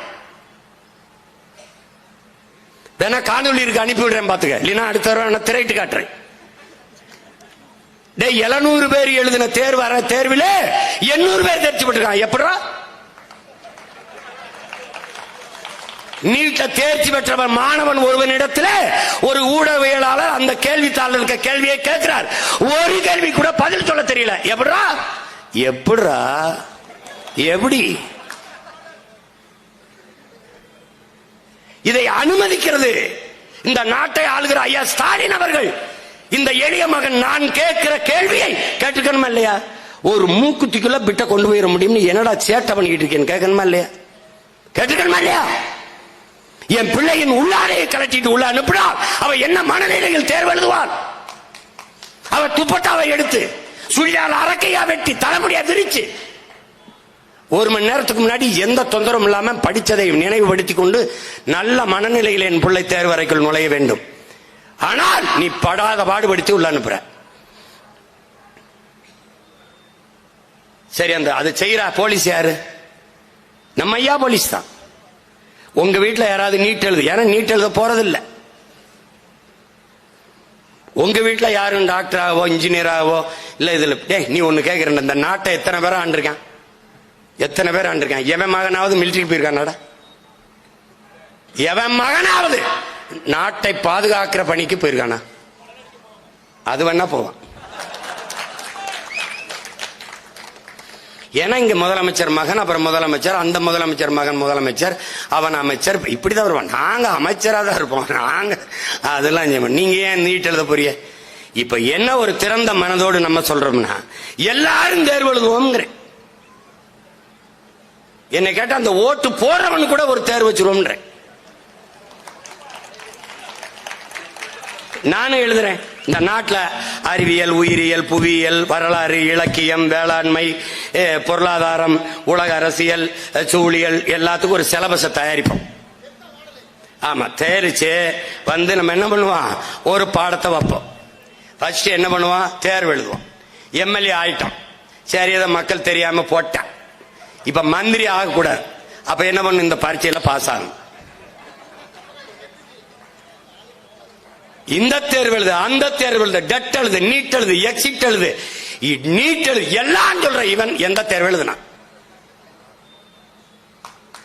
மக்கள் தேர்வு செஞ்சிட்டாங்க. மக்களுக்கு நீ என்ன இதை கொடுத்த அறிவு?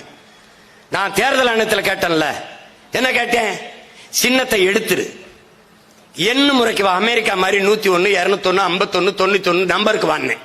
படிக்காதவன் என்ன பண்ணுவான்னு கேட்டாப்ல. படிக்காதவர்கள் என்ன செய்வார்கள் என்று தேர்தல் ஆணையர் கேட்டார். உங்க மகன் என்ன கேட்டிருப்பேன்னு நினைக்கிறேன், உங்க அண்ணன் 75 வருஷம் விடுதலை வெற்றி இருந்தாலும் அவனை படிக்க வைக்காம என்ன புடிங்கிட்டு இருந்தான்னு கேட்டேன்.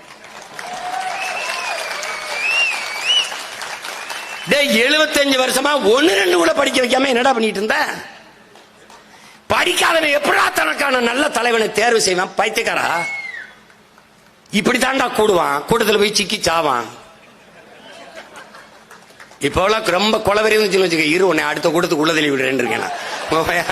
நாம ஏன் இவனை போட்டு கொண்டு ஜெயிலுக்கு போகணும்? போட அந்த கூட்டத்துக்கு போடானா நசுக்கி செத்துட்டு வா அப்படின்ட்டு. நீ என்ன மனநிலையில் இருக்க? ஆத்துல அழகிற இறங்கினாலும் கூடுறா, ஆட்டக்காரன் வீதிக்கு வந்தாலும் போறா. ஆட்டுக்கார அலமையில் நாங்கெல்லாம் சின்ன பிள்ளையா இருக்கும்போது ஆட்டுக்கார அலமையில் நடிச்ச ஆடு வருதுன்ட்டு பலாயிரக்கணக்கில் கூட்டிட்டான். அந்த ஆடு இருந்தா நேரம் அமைச்சராக இருந்திருக்கும். அவ்வளவு அறிவார்ந்த சமூகமா இது போய்கிட்டு இருக்குது. இது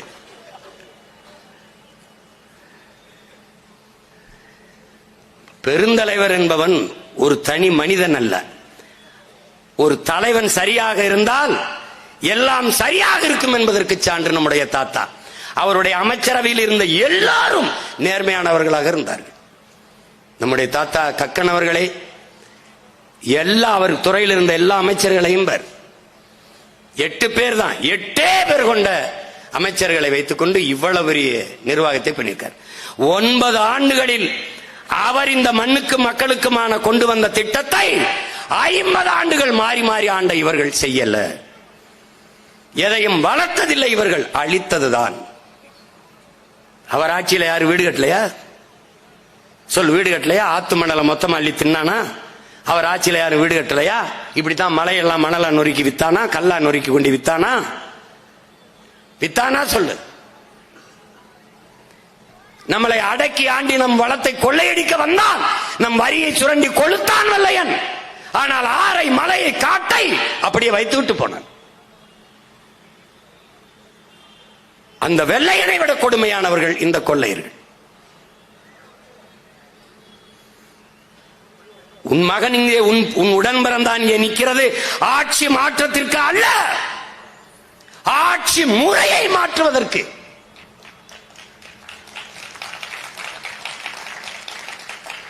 அமைப்பை மாற்றுவதற்கு, அடிப்படையை மாற்றுவதற்கு, அரசியலை மாற்றுவதற்கு. இதுவரை இந்த நிலத்தில் இருந்த அரசியலுக்கும் நமக்கும் 1000 கிலோமீட்டர் தூரம்.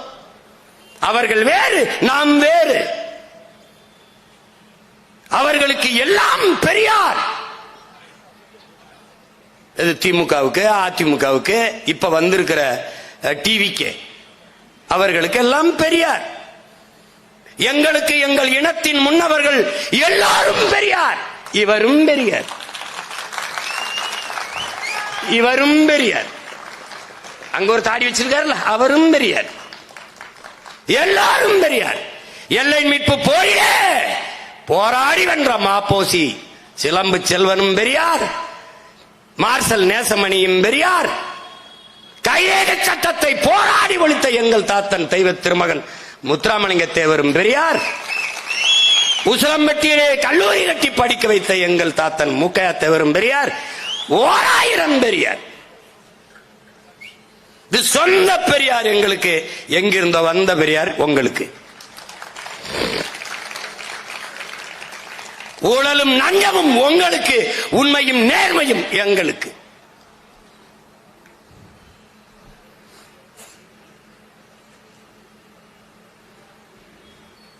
செய்தி விளம்பர அரசியல் உங்களது, செயல் சேவை அரசியல் எங்களுடையது.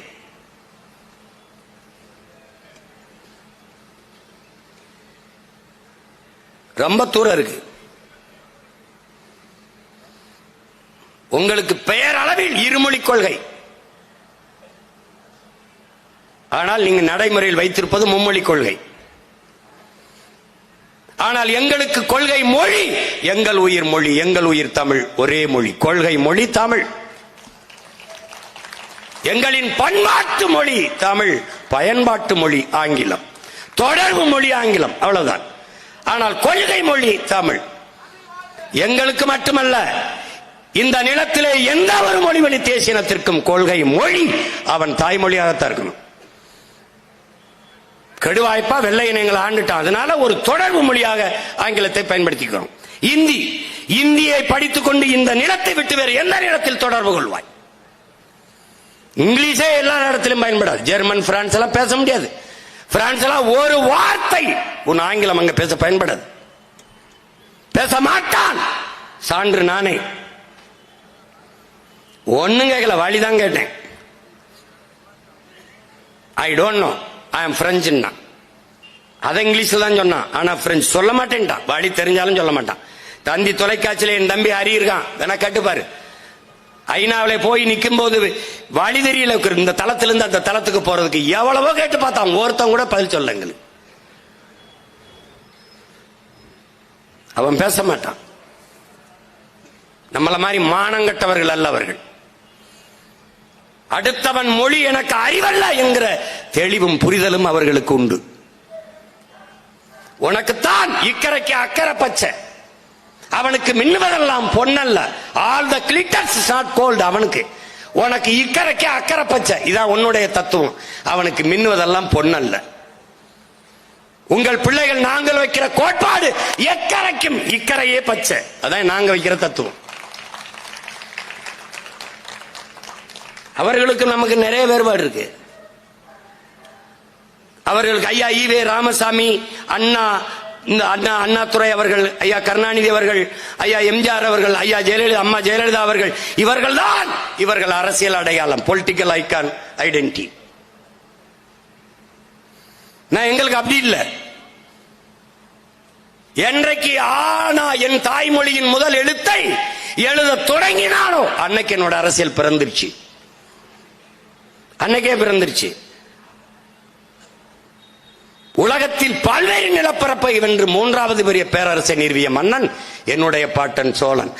அந்த சேர சோழ பாண்டிய வரலாறு என்னுடைய அரசியல். அவனுடைய தொடர்புல எனக்கு ஆயிரக்கணக்கானது இருக்கு. நாட்டின் விடுதலைக்கு செக்கெழுத்து பல ஆண்டுகள் தூக்குல தொங்கிய பரம்பரையில் வந்தவன் நாங்க. சிறைப்பட்டு மிதிப்பட்டு வந்தவன். இவர்கள் சொல்ற தலைவர்ல விடுதலைக்காக எத்தனை பேர் சிறையில் இருந்திருக்கான்? இந்த 50 ஆண்டுகளுக்குள்ளே 50,000 ஆண்டுகளுக்கு மூத்த தமிழர் என்கிற தேசியத்தின் வரலாற்றை சுருக்குவார்கள். தமிழனின் எல்லா பெருமையும் ராமசாமி என்கிற ஐயாவின் முதுகுக்கு பின்னாடி வைத்து மறைப்பார்கள். அதான் என் தம்பி சொன்னா பாருங்க, அருண் ஜெயசீலன். தமிழெண்ணை சிலை நாடக உலகின் தந்தை சங்கரா சுவாமிகள் தூக்கிட்டான். தமிழ் தாத்தா உவே சாமிநாதையர் சிலையை தூக்கிட்டான்.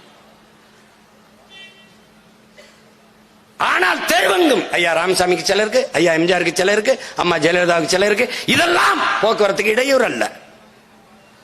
திராவிடனுக்கு எது இடையூறு? தமிழ், தமிழன் முன்னோர் எல்லாம். இந்த நாட்டு விடுதலைக்கு போராடிய பெருந்தலைவன் காமராஜர் இன்னைக்கும் பாரு சிலையா நிற்கும் போது ஜெயில இருப்பான். நாட்டு விடுதலைக்கு போராடிய நம்முடைய தாத்தா முத்துராமலிங்க தேவர் சிலையா நிற்கும் போதும் சிறையில் இருப்பார். ஆனால் வந்தவன் போனவன் எல்லாம் தெருவில் இருப்பான். நாட்டு விடுதலைக்காக சிறையில் இருந்தவன் விடுதலை அடைந்த நாட்டிலேயும் சிலையா நிற்கும் போதும் சிறையில் இருக்கான் என்றால் மான தமிழர்கள் மாண்டு சாகலாம். கேவலம். நான் வரேன்டா, தொட்டுடா பாப்பா. ஒரு தடவை என் முன்னவர்கள் சிலையை தொட்டுடா, சிசிடிவி கேமரா வச்சு அப்படியே சிலை எடா செய்யல, என்ன சிலையை தூக்குடா, கம்பியை தூக்குடா, வைடா கேமராவை, நீ தொட்டுடா. அதுக்கப்புறம் அடுத்த நொடி உயிர் இருந்தானே என்ன கேட்கிறான். பாரா பாப்பா, நீ தொடு பாப்பா.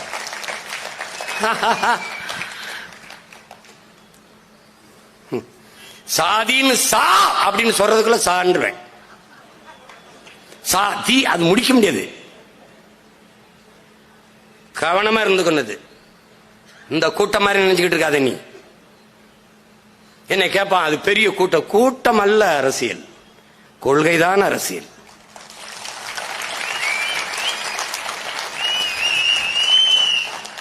அதை விட பெரிய கூட்டம் எனக்கு வரும். பிப்ரவரி 7ஆம் தேதி நீ பாப்ப எப்படி கூட்டம் வருதுன்னு. நீ பாப்ப இந்த கூட்டம் எப்படி கூட்டம்னு பாப்ப. நான் அரசியல் கட்சி நடத்தல, மக்கள் ராணுவம் கட்டி நடந்து. மக்கள் ராணுவம். என் மகள் ஒருத்தி பேசிட்டு போனா பாத்தியா, மாணவர் பாசறையில் இருக்க பிள்ளை, 10ஆம் கூட நம்பி சேரல. அவளுக்கே நீ பதில் சொல்ல முடியாது ஒருத்தனும். இதை விட சின்ன சின்ன பசங்கள்லாம் எனக்கு பேசி பேசி அனுப்பிட்டு இருக்கான். என்ன கேட்கறாங்க, ஒன்னே மாதிரியே எல்லாரும் பேசுறான்னு. அப்ப மாதிரி பிள்ளை இருக்கும், அண்ணன் மாதிரி தம்பி தங்கச்சி இருக்கும். அவ்வளவுதான். இதுல அப்படித்தானே இருக்கணும். வேற ஆள் மாதிரி பேசினாதான் சந்தேகிக்கணும். என் வளர்ப்பு தப்பா இருக்குன்னு அர்த்தம். இது மக்கள் ராணுவம். சீருடை அணியல, ஆயுதம் தூக்கல, ஆனால் அறிவாயுதம் ஏந்திய அரசியல் புரட்சி படை இது. 2,80,000 ராணுவ வீரர்கள் இலங்கை ராணுவத்திலே. வெறும் 25,000 விடுதலை புலிகள். 35 வருடம் சண்டையிட்ட மறவன் என்னுயிர் தலைவன் மெதகவே பிரபாகரன் அவர்கள். 500 சிங்கள ராணுவ வீரனுக்கு ஒரு புலி மறவன் இணையான வீரன்.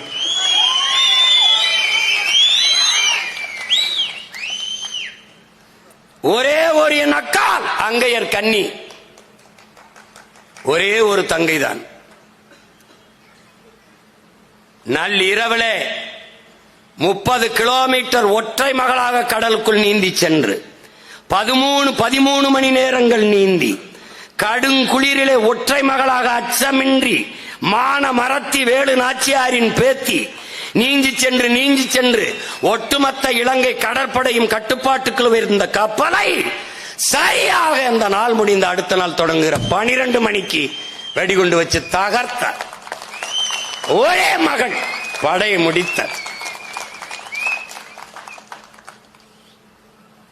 நான் வைத்திருப்பது பதர்கள் அல்ல, நெல் மணிகள். ஒரு நெல்லை போட்டால் 1600 நெல்மணிகளாக விளைந்து வரும். அப்படிதான் ஒற்றை மகன் 15 ஆண்டுகளாக விதைத்து 36 லட்சம் விதை நெல்களை அறுவடை செய்திருக்கிறேன். ஒருவன், ஒரு தமிழ் மகன் தமிழ் மகள் தன்னை போல் இன்னும் 3 பேர் 4 பேர்களை 3 விதைகளை உருவாக்கினால் 26 எங்களுது.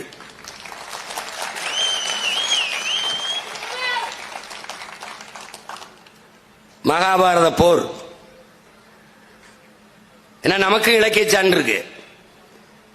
அங்க போர் நடந்துகிட்டு இருக்கும்போது, பாரத போர் நடந்துக்கும் போது நம்ம பாட்டேன் பெருஞ்சோற்று உதயன் சேரலாதன் போய் அங்க வண்டி வண்டியா சோறாக்கி போட்டிருக்கான். சங்க இலக்கியத்தில் பாட்டு இருக்கு.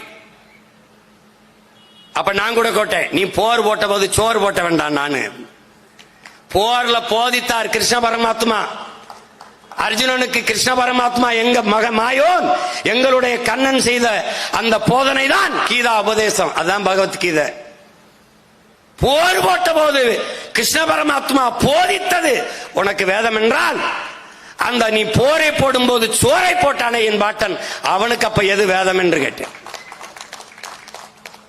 யார்கிட்ட பதில் இருக்கு? இல்ல. அப்ப பாரத போர், கௌரவர் 100 பேர், பாண்டவர் 5. வென்றது யார்? பாண்டவர். காரணம், உடன் இருந்த கிருஷ்ண பரமாத்மா. இந்த மகன் என்னோடு என் பிள்ளைகளோடு இருப்பது யார்? என் தலைவன் பிரபாகரனின் ஆத்மா, எங்கள் மாவீரர்களின் ஆத்மா, எங்கள் முன்னவர்களின் ஆத்மா, என் தாத்தன் காமராஜுவின் ஆத்மா, என் தெய்வ திருமகன் என் தாத்தா முத்துராமலிங்க தேவரின் ஆத்மா, எங்கள் பாட்டனார் செக்கிழுத்த செம்மல் வஉசியின் ஆத்மா, எங்கள் முன்னவர்களின் கனவு எங்களை வழிநடத்துது. கண்கள் வழிநடத்தி கால்கள் நடக்க கூடாது, கனவு வழிநடத்தி கால்கள் செல்ல வேண்டும். எங்கள் இனத்தின் விடுதலை என்கிற புனித கனவு இந்த பிள்ளைகளை வழிநடத்தி செல்கிறது. அதனால் தத்துவத்தில், பயணத்தில், பாதையில் எந்த தடுமாற்றமும் இல்லை. சமரசமின்றி சண்டை. 26 தேர்தலிலே தனித்துத்தான், 29 தேர்தலில் தனித்துத்தான் களத்தை நின்பார்.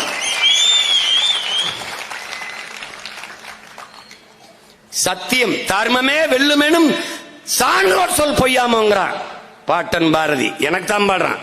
கர்ம விளைவுகள் யாம் கண்டதெல்லாம் போதாதாங்கிறான். தர்மம் வெல்லுமிடாங்கிறான். உண்மை உறங்கும் ஆனால் செத்து விடாது. ஒரு நாள் இந்த மக்கள், இந்த இனத்தின் தலை சிறந்த மகன் இவன் கையிலே நாடு இருந்தால்தான் நிம்மதியாக மக்கள் வாழ முடியும் என்கிற நிலைக்கு விரைவிலே வருவார்கள்.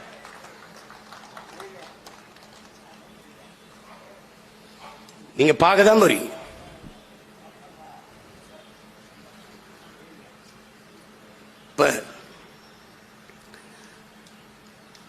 தாத்தாவின் புகழை போற்றுவது அது நமக்கு பெருமைக்குரியது, நமது பிறவி கடமை. அவர் தந்த அறிவு ஞானம். அறிவுக்கும் ஞானத்துக்கு என்ன வித்தியாசம்? அறிவது அறிவு. அறிந்ததை எந்த இடத்தில் எந்த நேரத்தில் எடுத்து பேச வேண்டும் என்று உணர்த்துவது ஞானம். அப்ப அறிவு வேற, ஞானம் வேற.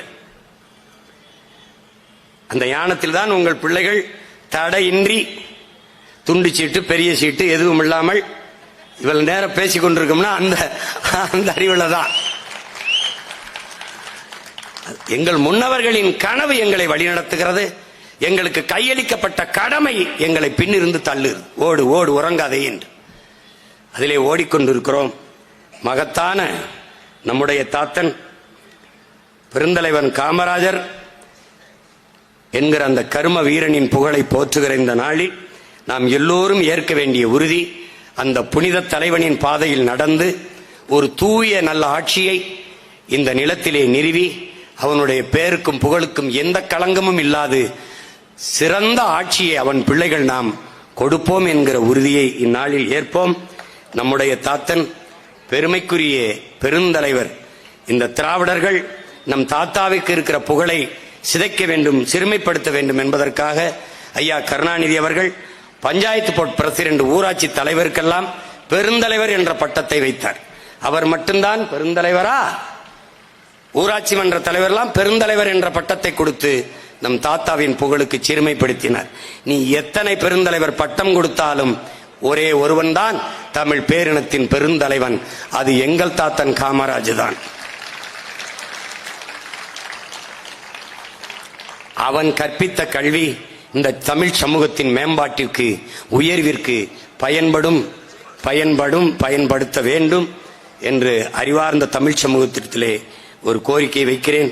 வருங்காலங்களில் ஆழ சிந்தித்து தெரிந்து அறிந்து தெளிந்து நீங்கள் வாக்கு செலுத்த வேண்டும். இந்த நாட்டிற்கு எந்த ஒரு தலைமை சரியானது என்று எங்களை தேர்வு செய்யுங்கள் என்று சொல்லவில்லை. எது சரியோ அதை தேர்வு செய்து முடிவெடுத்து வாக்கு செலுத்துங்கள்.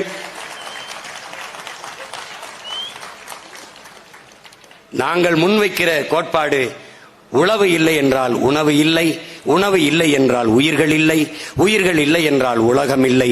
எனவே உழவை மீட்போம், உலகை காப்போம் என்ற தத்துவத்தை முன்வைக்கிறோம்.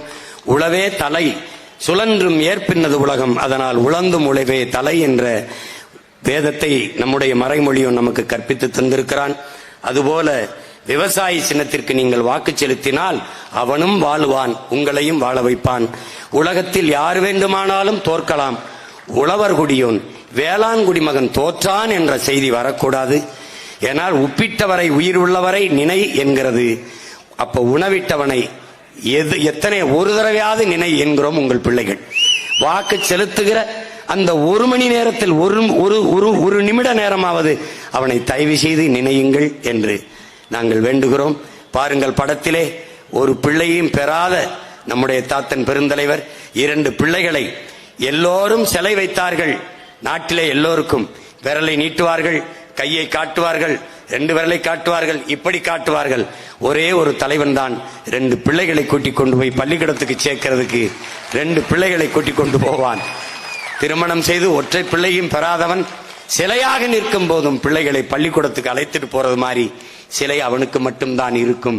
அந்த தாத்தனின் செயல்களை சிந்தனையில் ஏற்றி எதிர்கால தமிழ் பிள்ளைகளே ஒரு வலிமைமிக்க வளமையான தமிழ் சமூகத்தை மாற்றி படைக்க இளைய தலைமுறை புரட்சியாளர்களாக எழுந்து வாருங்கள். புரட்சி எப்போதும் வெல்லும். நாளை நமது வெற்றி அதை சொல்லும். நம் இலக்கு ஒன்றுதான், இனத்தின் விடுதலை. இனம் ஒன்றாவோம், இலக்கை வென்றாவோம். நாம் தமிழர். தமிழ்தாய் வாழ்க, தலைவர் பிரபாகரன் வாழ்க.